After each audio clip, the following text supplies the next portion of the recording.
He left the stethoscope in the drawer 3 years ago.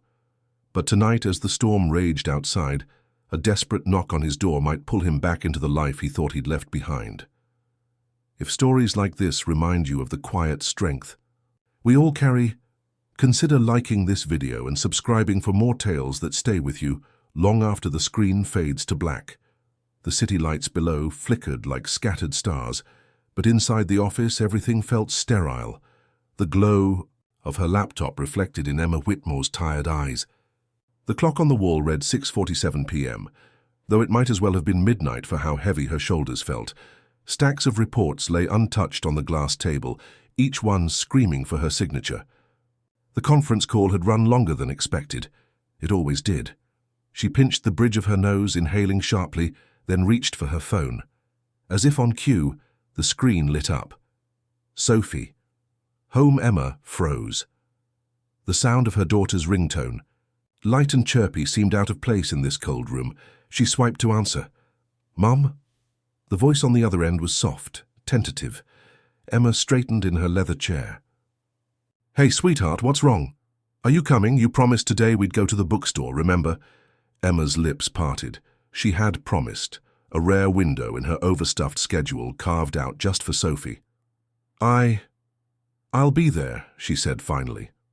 A pause. "Really? You won't be late again?" Emma's hand tightened on the phone. "No, honey, I won't be late. Go get your shoes, okay?"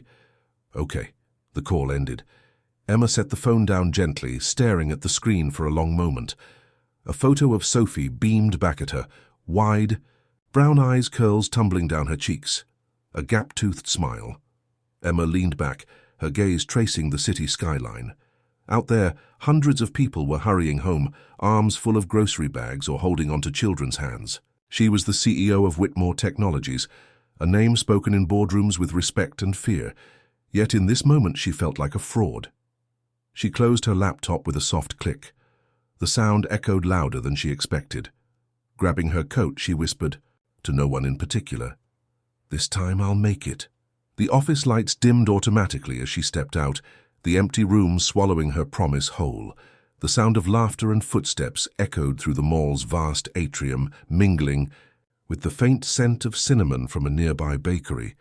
Emma held Sophie's small hand tightly as they walked past shop windows lined with holiday decorations. "Mom, can we stop at the toy store?" Sophie asked, her eyes lighting up. "Just for a minute," Emma said, offering a smile that felt too practiced. They entered a brightly lit store, the air thick with excitement from children darting between aisles. Emma crouched to examine a row of books, still half thinking about the emails piling up in her inbox. "Mom!" Sophie's voice was faint. Emma turned. Her daughter stood frozen, hand clutching her chest. Her face had gone pale, lips tinged blue. "Sophie?" Emma's heart slammed against her ribs. "What's wrong?" the child gasped, eyes wide with fear. "I can't breathe." Emma's mind went blank for half a second. Then she dropped the shopping bag and knelt beside Sophie. "It's okay, sweetheart. Just stay calm." Her hands fumbled through her designer purse. Lipstick, receipts, phone charger, no inhaler. Panic flared hot in her chest. How could she forget it? "Help!" Emma's voice cracked as she shouted toward the entrance. "Someone, please help. My daughter. She can't breathe." Shoppers turned, startled. Some froze. Others stepped back, forming a loose circle. Sophie's breaths came out in sharp, wheezing gasps, her small body trembling. Emma wrapped her arms around her daughter, trying to steady her own shaking hands. "Stay with me, Sophie. Stay with me," she whispered, though her own voice wavered. Her eyes darted frantically across the crowd, and then, through the blur of faces, she saw him, a tall man in a security uniform, moving swiftly toward them with a purpose that didn't match his badge. He moved quickly but without panic, his boots silent against the polished tile as he knelt beside Sophie. The man's hands were steady, his dark eyes scanning the child with a precision that felt practiced, almost clinical. "She's having an asthma attack," he said, his voice calm yet firm. "You, step back. Give her air." Emma froze for a moment, then obeyed, clutching Sophie's trembling hand. "Do you have her inhaler?" he asked. Emma shook her head, her throat tightening. I don't. I forgot it.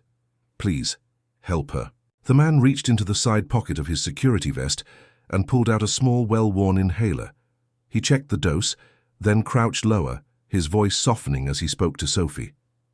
"Hey, kiddo, I need you to listen to me. We're going. To make this better, okay? On 3, breathe in. 1, 2, 3. Sophie's lips closed around the mouthpiece. A faint hiss, a long, shaky breath. "That's it," he murmured. Again, slow and steady. Emma watched as color, slowly, returned to her daughter's face. Her own chest loosened, though her hands still shook violently. "Better?" he asked Sophie gently. The little girl nodded weakly, her curls damp with sweat. "Good job. You're tougher than you think." Emma's knees nearly buckled as she dropped to the floor beside them. Tears blurred her vision as she reached for Sophie, wrapping her in a desperate hug. "Thank you," she whispered hoarsely. "I don't even know your name, but thank you." The man stood, adjusting his uniform. "No need. I carry a spare inhaler because my daughter has asthma too." Emma looked up at him then, really looked. The security badge on his chest seemed at odds with the quiet authority in his voice, the surety in his hands. "Can I repay you somehow?" she asked, reaching for her wallet. He shook his head. "She's breathing again. That's enough." For a moment, they simply stood there, two strangers bound by a fragile thread of gratitude and air. The soft hum of the hotel's air conditioner filled the quiet room. Emma sat on the edge of the bed, her hands smoothing the damp curls off Sophie's forehead. The little girl had fallen asleep at last, her small chest rising and falling in steady rhythm now. Emma exhaled slowly, but the knot in her stomach refused to loosen. She couldn't stop replaying the scene, Sophie's lips turning blue, her tiny fingers clawing at the air. The memory clung to her skin like smoke. On the nightstand lay Sophie's favorite bracelet, a simple rubber band printed with 2 words, "Just breathe."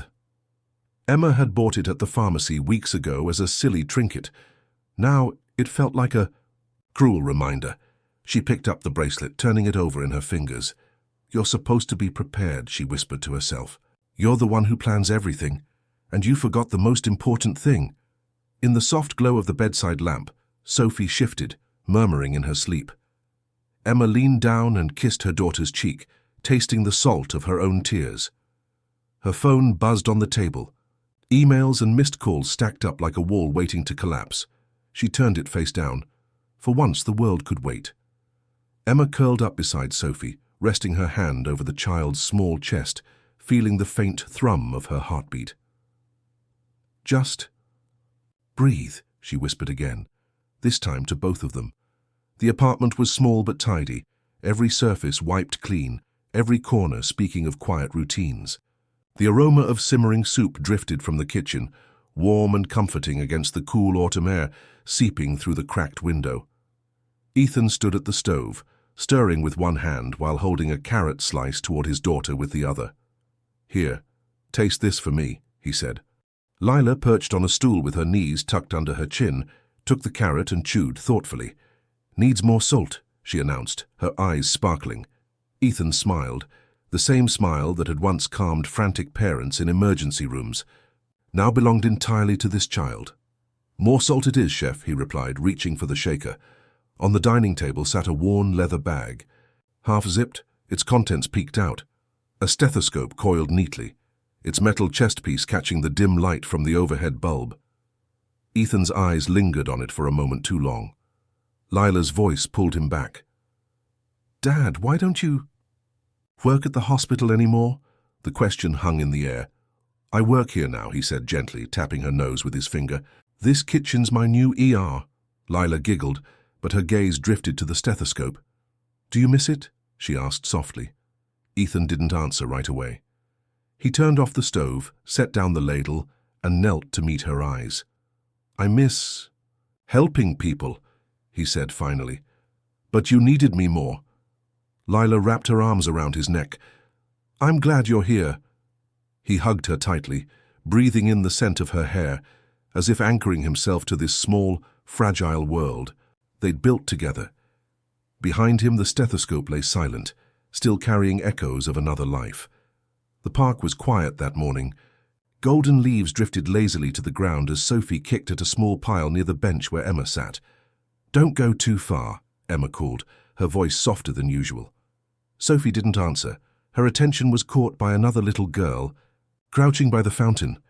The girl was arranging twigs and leaves into what looked like a tiny house.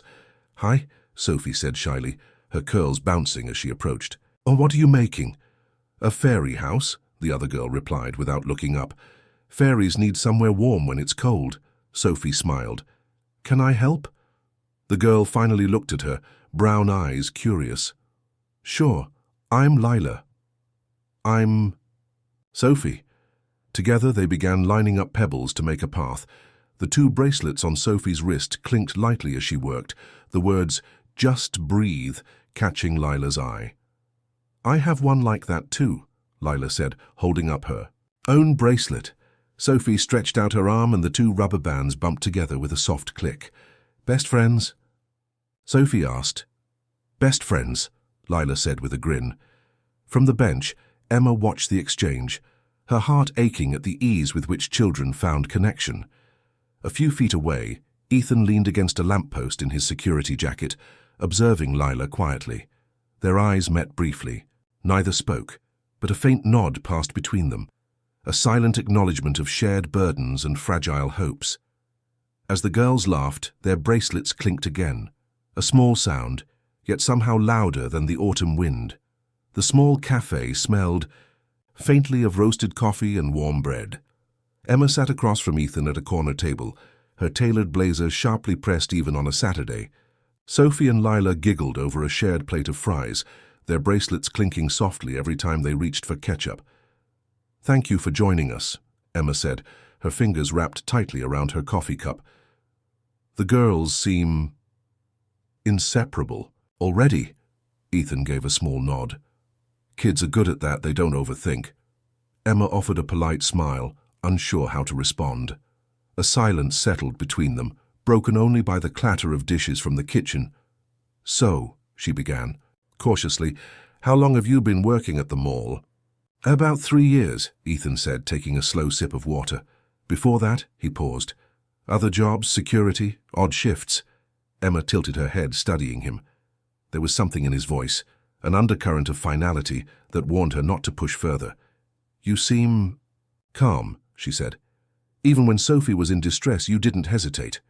"I've seen asthma attacks before," he replied simply. "You have a medical background," she ventured. Ethan's eyes flicked briefly to Lila, who was now showing Sophie how to make a fry stand upright in ketchup. "In another life," he said. Emma sensed the wall go up, subtle but firm. She decided not to pry. "You're a good father," she said softly. "Trying to be," Ethan replied, his gaze still on Lila. The girls burst into laughter, ketchup streaking Sophie's chin. Emma reached for a napkin, but Ethan was quicker, handing one to Sophie with a small, patient smile. For a moment, Emma imagined this as something ordinary, a lunch between friends, not strangers bound by a fragile thread of gratitude and air. But as soon as the thought arrived, it slipped away. The night air was crisp, carrying the faint scent of pine from the woods beyond the apartment complex. Ethan sat on the porch in an old wooden rocking chair, its creak steady and low like a lullaby meant for no one. Through the living room window, he could see Lila curled up on the couch, her small chest rising and falling in sleep. The soft glow of a lamp haloed her face, making her look even younger, impossibly fragile. Ethan cradled a chipped mug of chamomile tea in his hands, though it had long gone cold. His gaze drifted to the small table beside him, where an envelope lay unopened. The hospital logo was stamped in the corner, bold and unmistakable. "Dr. Ethan Rivera," it read in crisp letters above the address. He reached for it, his fingers brushing the edge of the paper, but stopped short. Once opening such a letter would have filled him with purpose. These days, it felt heavier than stone. His thumb traced the worn edge of the rocking chair armrest. He remembered sitting like this years ago, studying for medical boards while his wife dozed inside. That life felt as distant as another planet now. A soft rustle pulled his attention back inside. Lila had shifted in her sleep, her hand clutching the rubber bracelet on her wrist. Just breathe. Ethan exhaled slowly, rocking back, the chair creaking against the wooden boards. The envelope remained unopened. The glow of her laptop screen was the only light in the hotel room. Sophie slept soundly in the bed behind her, her tiny breaths audible over the faint hum of the air conditioning. Emma scrolled through search results, fingers hesitating over the keyboard. Ethan Rivera. She hadn't been able to shake the image of him at lunch, quiet, composed, yet carrying an invisible weight. Something about his hands, the way they'd steadied Sophie, felt familiar in a way she couldn't name. A medical journal article popped up. Her eyes narrowed as she read the title, Innovations in Pediatric Asthma Treatment, a community-based approach by Dr. Ethan Rivera. Emma's stomach dropped. She clicked through more links, conference photos, old interviews. Ethan, in a crisp, white coat, smiling modestly as he spoke about his passion for improving access to affordable asthma care. Then came a familiar logo, her company's. Her pulse quickened. She opened the archived proposal, the one she had personally signed off on 3 years ago. Proposal rejected, limited commercial viability. Emma remembered that meeting. She hadn't even read the full proposal, distracted by a board presentation on shareholder growth. Her finger traced the signature at the bottom of the rejection memo. Her own. Behind her, Sophie murmured in her sleep. Emma turned, watching her daughter's small chest rise and fall. She whispered under her breath, voice tight, "I didn't know." But the words felt hollow, even to her. The rain came down in sheets, hammering against the windshield as Emma gripped the steering wheel tighter. Wipers swished furiously, barely keeping pace with the torrent. In the back seat, Sophie gasped, her breath shallow and wheezing. "Hang on, sweetheart," Emma said, her voice cracking. "Just hang on for me." The hotel staff had offered to call an ambulance, but Emma couldn't wait. The pediatric ER was 15 minutes away. Sophie's small hand clutched at her own chest. "Mom, can't breathe." Panic clawed at Emma's throat. She reached blindly into her bag on the passenger seat. The inhaler wasn't there. She had forgotten it again. A horn blared as she swerved around a corner too fast. Her mind raced. Through the blur of raindrops on glass, a memory flashed. Dark eyes, steady hands, a voice calm even as Sophie had turned blue. Ethan. Emma's breath hitched. She knew where he lived. It wasn't logical. It wasn't planned. But as Sophie let out another strangled wheeze, Emma made the turn without thinking, tires screeching on the wet asphalt. The car jolted as it hit a pothole. Ahead, the street lamps flickered faintly, their light distorted by the downpour. Emma gritted her teeth, whispering a plea into the storm. "Please, let him be home." She pulled up outside a modest apartment building, slamming the car into park. The rain drummed violently on the roof as she turned to the back seat. Sophie's lips were pale, her eyes glassy with fear. Emma scooped her daughter into her arms and ran, shoes slipping on the slick pavement. At the front door, she jabbed at. The buzzer marked Rivera with trembling fingers. "Please," she whispered, her forehead pressed to the cold metal. "Please open the door." The door swung open with a soft click. Ethan stood there barefoot, dressed in a faded t-shirt and sweatpants. His eyes took in the scene instantly. Emma soaked through, hair plastered to her face, clutching Sophie like a lifeline. "Help her," Emma choked out. "Please, she can't breathe." Without a word, Ethan stepped aside, his arms reaching for Sophie. The little girl whimpered as he lifted her gently, cradling her against his chest. "Set her down here," he said calmly, nodding to a couch in the dimly lit living room. Emma followed, her heels slipping on the wooden floor. She hovered close as Ethan knelt beside Sophie, checking her pulse with 2 steady fingers. "Severe bronchospasm," he murmured, almost to himself. From a cabinet he pulled out a compact nebulizer and began assembling it with practiced ease. The hum of the machine filled the silence as mist swirled into the mask he placed over Sophie's nose and mouth. "Breathe with me, kiddo," Ethan said softly. "In, out, slow and steady." Emma stood frozen a few feet away, arms wrapped tightly around herself. The rainwater from her coat dripped onto the floor, pooling near her shoes. Her eyes darted around the room, children's books stacked, Neatly on a shelf, a single lamp casting a warm circle of light, and on the table, a stethoscope coiled like a sleeping snake. "Will she be okay?" Emma asked finally, her voice barely audible. Ethan glanced up, his expression calm but firm. "She's in good hands." The soft hiss of the nebulizer filled the room, steady and rhythmic like ocean waves. Sophie's chest rose and fell with more ease now. The bluish tinge on her lips had faded to a pale pink.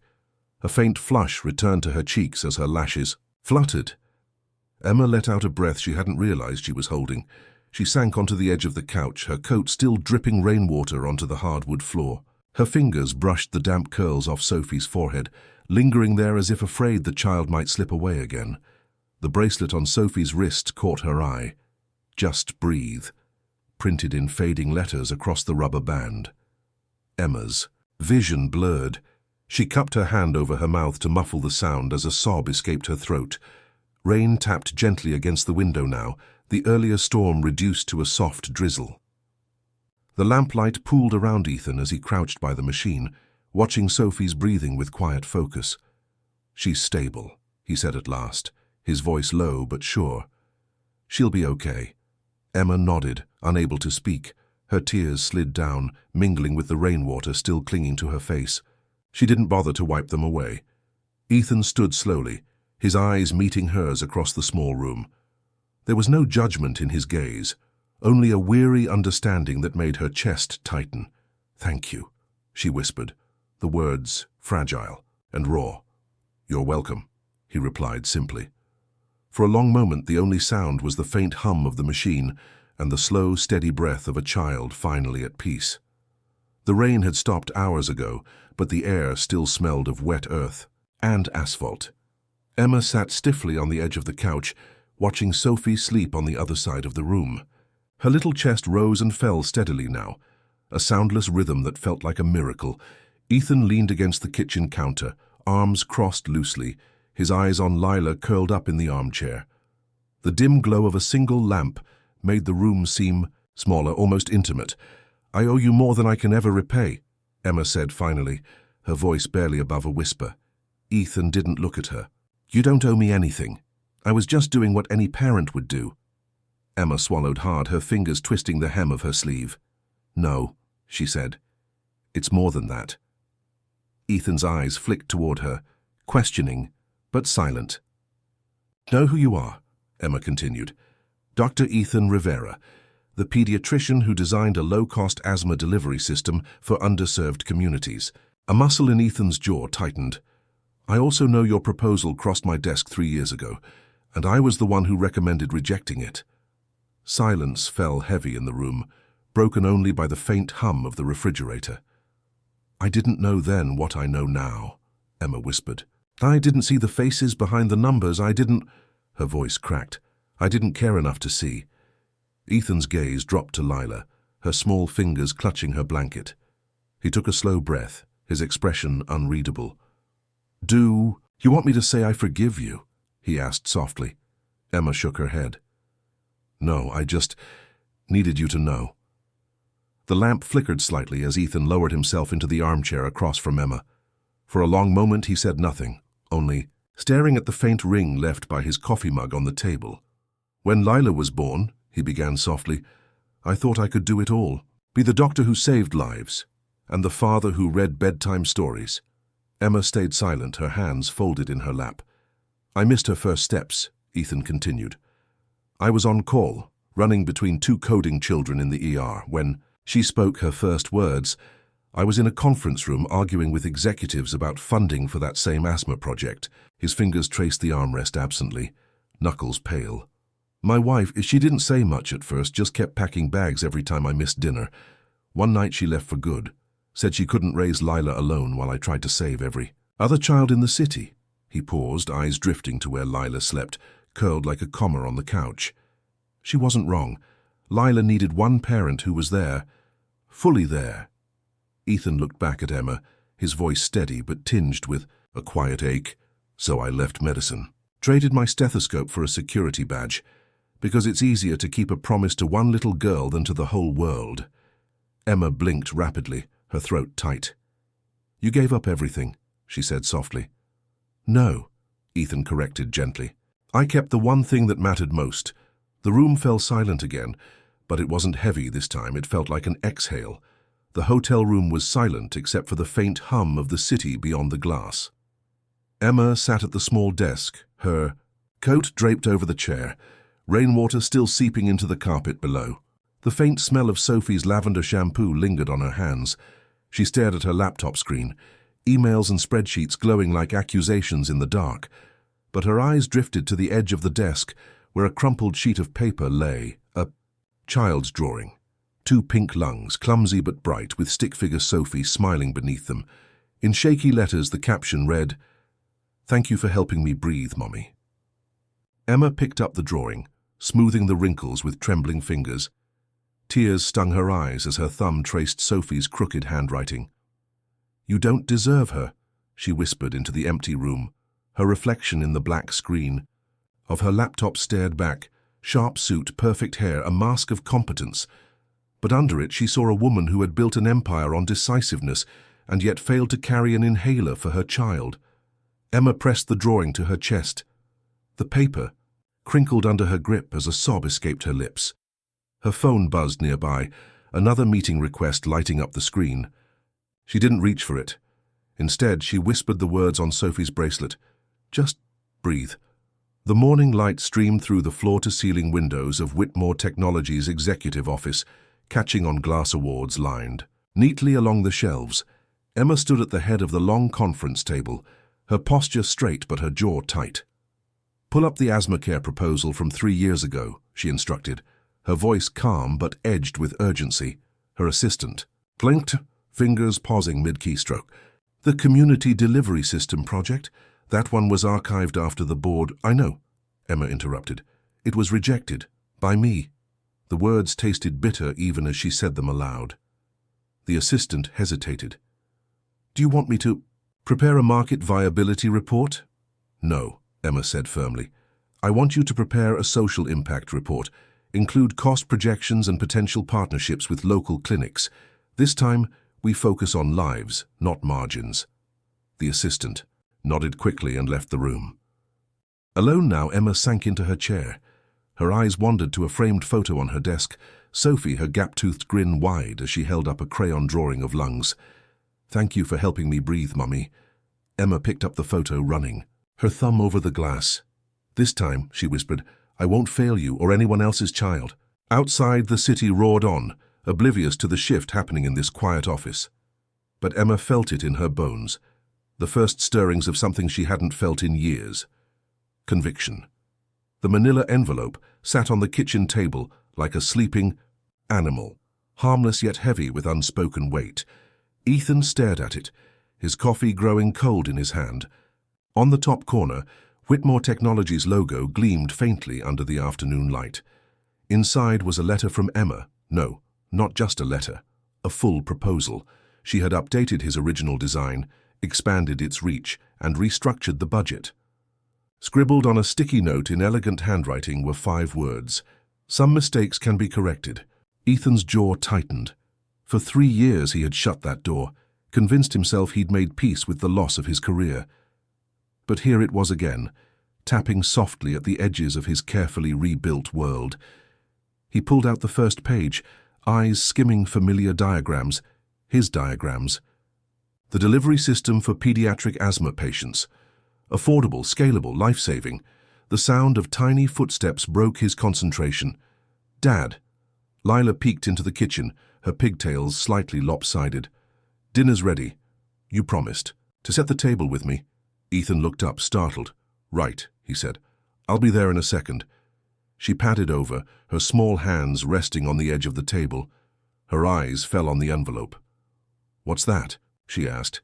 Ethan slipped the proposal back inside before she could see more. "Just old work stuff," he said with a faint smile. "You don't like that stuff anymore." Ethan hesitated. "I like you more." Lila grinned and tugged at his sleeve. Then, "Come eat before it gets cold." He followed her into the next room, leaving the envelope unopened on the table.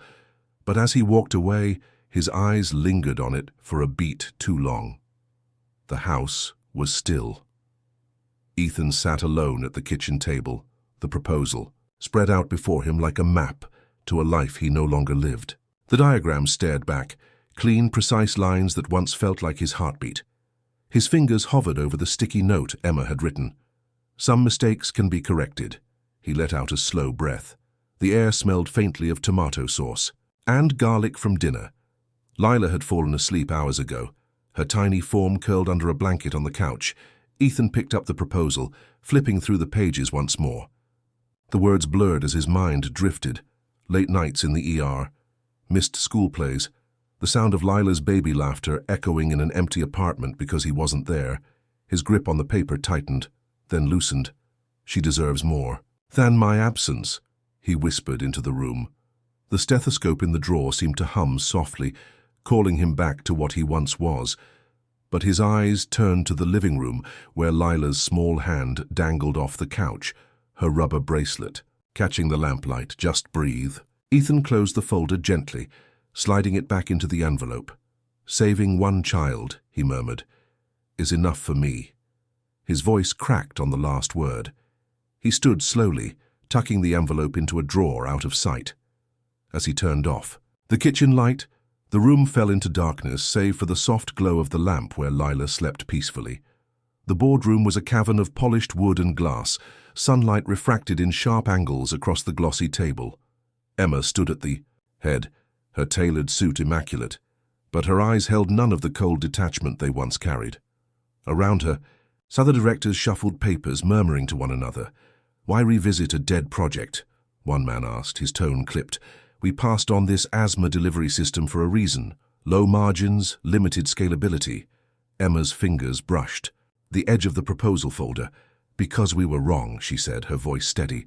A ripple of surprise moved through the room. Emma Whitmore never admitted mistakes. This isn't about margins, she continued. It's about children, about giving families in underserved communities a fighting chance. Another director leaned forward, his cufflinks glinting. Philanthropy is admirable, Emma, but our shareholders expect growth. Emma met his gaze head-on. Growth means nothing if we can't breathe, and I've seen, up close, what happens when affordable care isn't there. We have the chance to lead, to innovate, and to save lives. A younger woman at the table spoke up hesitantly. If we position this as a community initiative tied to long-term brand trust, there could still be returns. Emma nodded slightly. Exactly. We can do good and do well. But first, we have to choose to care. Silence settled over the room. Emma placed Sophie's crayon drawing on the table, a pair of pink lungs with a stick figure child beneath. This is why, she said softly. For a moment, no one moved. Then the chairman cleared his throat. We'll take a vote. The hotel room was quiet except for the soft rustle of pages as Sophie flipped through her storybook on the bed. Emma sat at the desk nearby, her laptop open but her mind elsewhere, replaying every word she had said in the boardroom earlier. A cheerful ringtone broke the silence. Sophie's eyes lit up as she grabbed her tablet. "Hi, Lila," she chirped. On the screen, Lila's face appeared, framed by loose pigtails and the familiar glow of a kitchen light. "Hey, Sophie," Lila said, grinning. "I wanted to ask, how come we haven't seen you at the park lately?" Sophie glanced at her mom, who looked up from her screen with a faint, distracted smile. "We've been busy," Sophie said softly.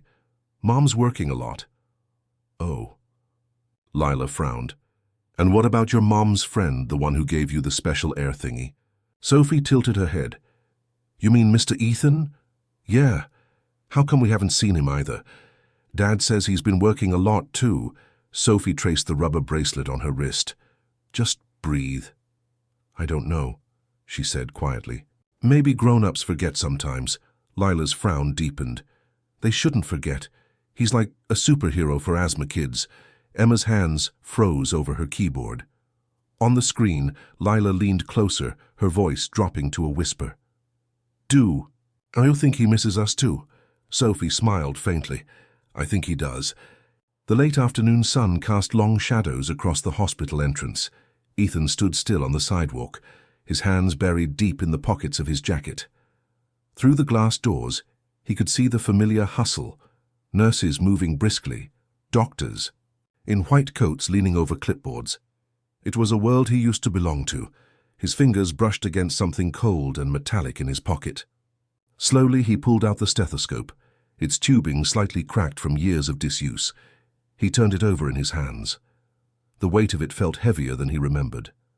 A memory flickered, his first night shift as a resident, gripping this very stethoscope as he listened to the ragged breath of a child no older than Lila. Back then, he had believed he could save them all. Ethan's jaw tightened. He thought of Emma's email from the night before. The board approved. The project. This can change lives. It deserves your voice. He thought of Lila sitting at their kitchen table last night, asking why he looked sad. "Are you okay, Daddy?" she had whispered, her rubber bracelet slipping loose on her wrist. "Just breathe." Ethan exhaled sharply, his breath fogging in the crisp air. His feet moved forward once, then stopped. The sliding doors whooshed open, beckoning him in. The antiseptic scent wafted out, sharp and clean. Ethan clenched the stethoscope in his hand, then slipped it back into his pocket. Not yet. He turned and walked away, his shadow stretching long across the pavement. The soft strains of a piano filled the hall, weaving through the low hum of conversation. Fairy lights draped across the ceiling flickered like distant stars, casting a warm glow over rows of chairs. Emma stood near the back, a flute of sparkling water in her hand. She watched Sophie dart across the room, her curls bouncing as she laughed. "Wait for me," Lila called, chasing after her.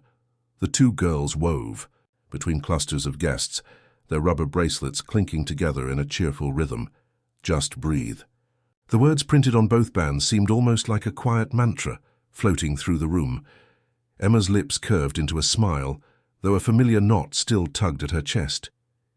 It had been 6 months since that night in Ethan's apartment. 6 months since she decided to carry his project forward, with or without him. The clinic had opened last month in a modest building downtown.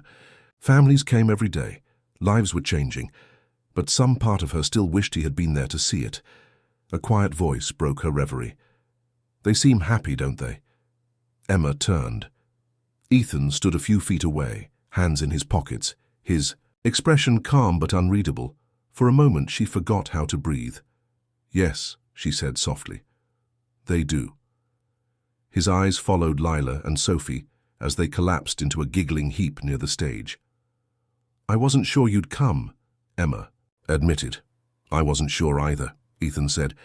"But Lila wanted to see her friend, and I wanted to see this." His gaze swept across the room, the banners for the new Asthma initiative, the framed photos of children smiling as they held their inhalers. Emma felt the knot in her chest loosen just slightly. The late afternoon sun painted the porch in hues of gold and amber. Ethan knelt in the soft earth just beyond the wooden steps, his hands steady as he guided a small sapling into place. "Hold it straight, Sophie," he said gently. Sophie gripped the slender trunk with both hands, her curls bouncing as she nodded seriously. Beside her, Lila crouched low, patting the soil around the roots. "Like this, Daddy?" she asked. "Perfect," Ethan replied with a smile. Emma stood nearby, her blazer draped over the railing, sleeves rolled to her elbows. She passed a small watering can to Lila. "Here you go, sweetheart. Let's give it a drink." As the water trickled down, dampening the soil, the air smelled faintly of new beginnings. Emma glanced at Ethan. "So, does this make you the medical director of our little clinic now?" He met her gaze, the corner of his mouth lifting slightly. "Let's just say, I'm ready to breathe again." Their eyes held for a moment, a quiet understanding passing between them. Sophie and Lila giggled as they stood, brushing dirt from their hands. The rubber bracelets on their wrists bumped together with a soft cash that seemed to echo louder than the sound itself. "Best friends," Sophie said. "Forever," Lila agreed. The sapling swayed gently in the breeze, its leaves catching. The fading light, and for the first time in a long while, the porch felt like more than just a place to rest. It felt like home. The evening air was cool, carrying the scent of damp earth from the freshly planted sapling. Ethan sat on the porch steps, elbows resting on his knees, watching Sophie and Lila chase fireflies in the fading light. Their laughter drifted across the yard like a soft melody. Emma lowered herself onto the step beside him, careful to keep a respectful distance. She followed his gaze to the two girls, bracelets flashing as they darted through the grass. "They're happy," she said quietly. "They are," Ethan agreed, his voice low, almost reverent. For a while, neither spoke. The sounds of the night filled the silence, crickets chirping, the occasional car passing on the distant road. Then Emma asked, her words deliberate but hesitant, "Do you ever regret it?" Ethan turned his head slightly, meeting her eyes. "Regret what?" "Choosing to step away from medicine, from everything you built." He considered her question, his fingers absently turning the rubber bracelet on his wrist, a matching one Sophie had insisted he wear earlier. "No," he said at last, his voice steady. "I regret that life made it feel like I had to choose, but I don't regret the choice itself." Emma studied his face in the dim light, noting the quiet conviction in his eyes. "You're a better person than I am," she murmured. Ethan shook his head. "No, just a father trying to keep his promise." The girls ran up the steps, cheeks flushed, hands outstretched to show their parents the glowing jars of fireflies they'd caught. Emma and Ethan smiled, not at each other, but at the small, perfect world these two children had built between them. The sapling swayed gently in the evening breeze, its tender leaves catching the last rays of sunlight. Sophie and Lila stood side by side, bracelets clinking softly as they watched their parents pat down the soil together. Emma looked up, meeting Ethan's eyes across the small patch of earth. No words passed between them. There was no need. In that quiet moment, they both knew. This wasn't just about a tree, it was about breathing again, about choosing life, love, and hope over regret. "Do you ever regret it?" Emma asked softly. Ethan shook his head, a faint smile tugging at his lips. "Never. Because saving one little life saved mine too." A firefly drifted lazily past them, its golden light flickering like a tiny lantern in the dusk. If this story made you pause and breathe a little deeper, maybe you'll like the next one too. Subscribe and join us for more quiet tales of strength, healing, and second chances.